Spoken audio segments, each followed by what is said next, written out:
Thank you, Barry, for that very kind introduction. Excuse me. Okay, so I get 5 minutes to say some remarks to inspire you. So one thing I always hate when someone who has made it comes up, sorry, can't lose that, comes up and speaks and addresses a bunch of people is they always talk about high-class problems. They always, one time I saw Zuck talk about the problems he had at Facebook, and he was like, well, when we reached 100 million people, we didn't really know how to grow anymore, and so we had to create this growth team. And, it's not very useful to the vast majority of people. I don't know. I'm not sure who's in the audience. Maybe someone who's very successful is in there. But for many people, for me as an aspiring entrepreneur, I was like, I can't, it's not actionable. So I want to talk to you about a little theory I have that I learned from my 10th grade English teacher. And he said that you should always start writing. When you're going to write something, you should always start with a shitty first draft.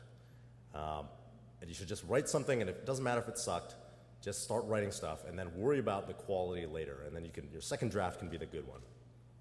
And I recently, for some reason, maybe I was feeling like reminiscing, I thought of my high school English teacher, Mr. Duxbury, who all my classmates, my female classmates loved. And I thought, that guy was onto something. He knew it's exactly the same thing in startups. You want to start with a shitty first startup, because I think the first step, the first startup is the hardest. And so the hardest to just get started. So I want to tell you about my shitty first startup before Twitch, which we sold for $1 billion, so that was pretty good. But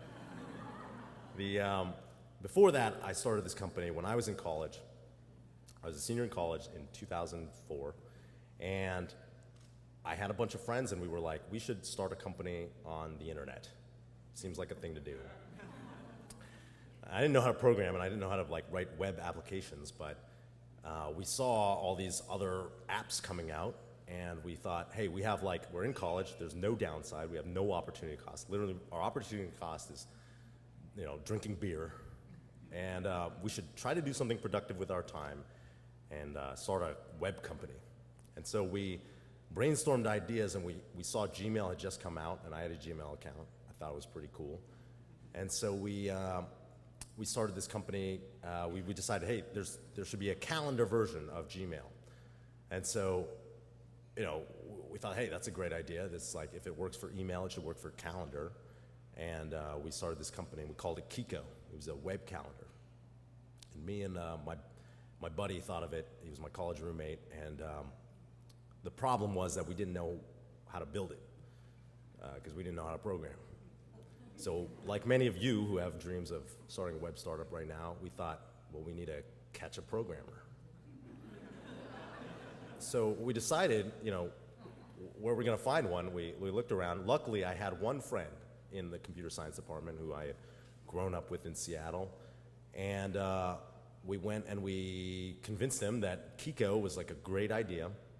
And so we started hacking on it. And literally, we ended up cobbling together the worst demo over 6 months, in between beer drinking and World of Warcraft playing sessions.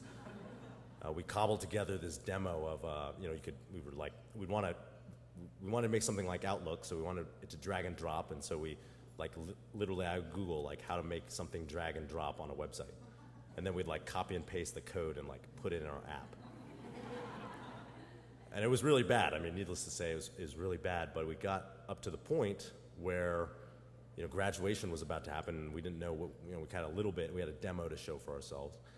And luckily, very luckily, we got an email from a friend of ours in the computer science department, and he said, there's this new program by this guy, Paul Graham, this famous entrepreneur, and he's starting this thing called Y Combinator Summer Founders Program. And they would give you money to work on your startup, which, startups weren't very popular back then. There was no social network movie or anything. And, so we were like, that's amazing. Someone will actually give us money to work on our shitty idea instead of us, pouring money into working on our idea. And so the only problem was that the application deadline was that night. So we got together, we went to the computer lab. They had computer labs back then. And we, wrote up our application. We did our best job, and we emailed it in. And, luckily, we got a response, I guess. However, the response wasn't really what we wanted.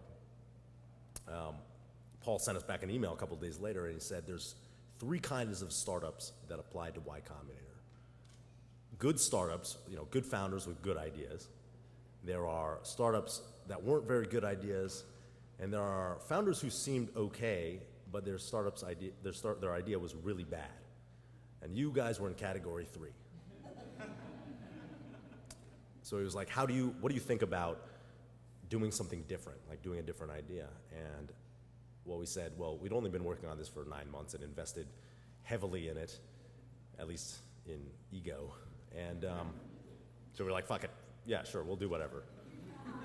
If you'll give us some money, we'll do whatever you say. So we ended up going up to Boston. We took the train and we stayed in this really shitty La Quinta Inn in Somerville. And I remember exactly what that was like. We hacked on our demo the night before to make it like as good as possible. And we went in there and we argued for 40 minutes. Our interview with Y Combinator was 40 minutes long. And we argued that heavy JavaScript applications, like feature-rich applications in the web browser, were going to be a thing. And I remember they were like, no, that's never going to be a thing. Server-side applications are going to win. And I think we were proven right in the end. But finally, they were convinced, and that night they said, okay, we'll let you into YC. So we, instead of quitting our consulting jobs that we had lined up, we never went, and we instead started a startup. And luckily, we got that first investment, because otherwise we never would have gotten our start. But it wasn't all roses after that. We basically worked on our calendar app. The problem was that we never actually knew why people wanted to use a calendar at all, because we were college students. I had class on Monday and Wednesday from 10:30 to 12:30. I could remember that.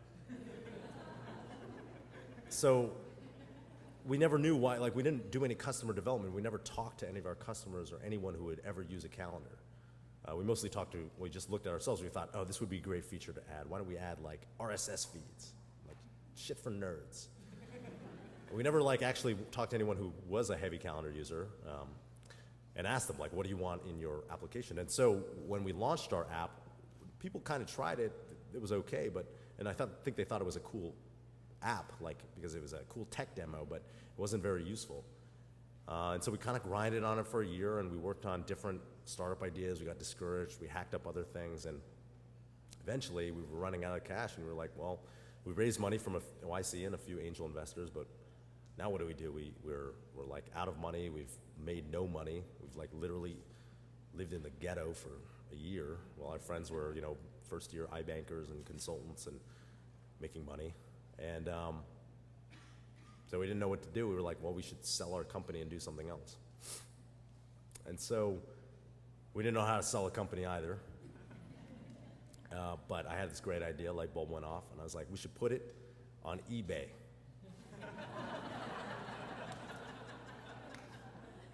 So we decided that was our best bet at recouping any of our investors' money. And we go and we listed it on eBay for $50,000, which is the amount of money that we raised. That was our reserve price. And we put it up there, and we got it. It was on Reddit and a few other tech blogs. And eventually someone, there was a week-long auction. I think you could choose a week or 3 days or something. And at day 4, someone bid $50,000, and I was like, yes, we did it. We didn't lose people's money, assuming that they'll pay. I didn't think about that. And then the morning of, I remember we were sitting around. At that point we had stopped working on the company entirely. We were very discouraged. And I was at my friend's apartment in New York. They didn't have AC. It was the middle of the summer. I'm sitting in my underwear on his computer, refreshing. And it just goes up from $50,000 to $85,000. At $85,000, we each made 10 G's. That was pretty good for us. considering we made like, $500 a month for the year. So I was excited. And I refresh again, and it's $100,000. It's like 20 each after we pay back our investors. And I kept refreshing. Every 15 minutes it would go up, and it's like 100, 113, 150, 185. All these numbers are like burned into my mind. And then finally it was like 200, and in the last 13 seconds, $258,100. And I was, boom, we did it. Mission accomplished. Like I'd invented a new business model. And before that, I had been like, that month I was like, I'm gonna quit startups, I'm gonna go move home, I'm gonna live with my parents, and I'm going to, go and do real estate, which is what my mom did. And after this, I was like, all right, tech companies aren't so bad after all. And we decided to start Justin TV, and then that became Twitch. And eventually I became a partner at YC, but that was my shitty first startup.